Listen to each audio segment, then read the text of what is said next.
Hey, it's Vicki Howell here to show you how to do Russian grafting when you're working with a crochet piece. So I've got these two separate pieces for this scarf that I want to seam together in the center.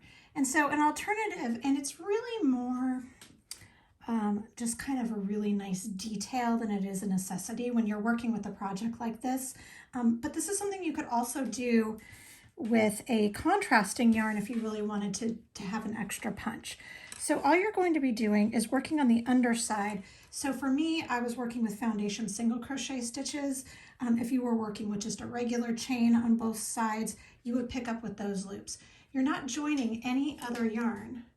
You're just working with the existing loops. So let me move this back a little. You can either hold the pieces together like this and say that you've got a back piece and a front piece, or you can lay them down side by side and just move left to right, right to left. It's really up to you, but you do want to make sure that you line up the loops. So all you're going to do is you're going to insert the hook through the front of the loop on one side and pull it through as if to slip stitch. Then you go to the back piece or piece on the right, depending on how you're working, and you do the same thing. You insert from front to back as it's facing you. So facing me, facing up, and you pull that loop through. And let me see if I can get a little bit closer. As you go, you'll start to see that there's this kind of a cool braiding effect that happens. If you don't know if you've worked in another one, worked in a loop, just give it a little tug. If that loop moves, you know you've already been in it.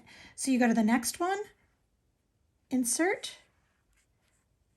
You can use your nails if you have to, or your fingers rather. Pull through.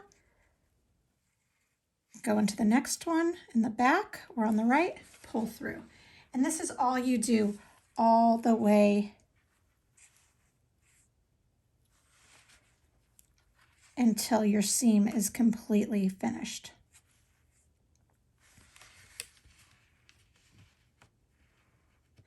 So then when you are finished, when you've worked the piece as much as you want to close, you'll end up having one loop left. And this is one that you're going to just need to seam down. Use your tapestry needle, embroidery needle, whatever you're working with that'll work with the gauge of your yarn. And just simply take the tail that's on the opposite end from before you've woven in your ends and just sew it down.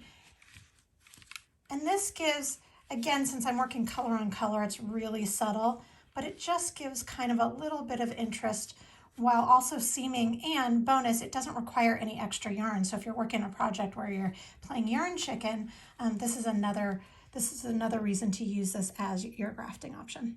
Okay, if you have any questions, just post them in the comments section. Thanks a lot. Bye.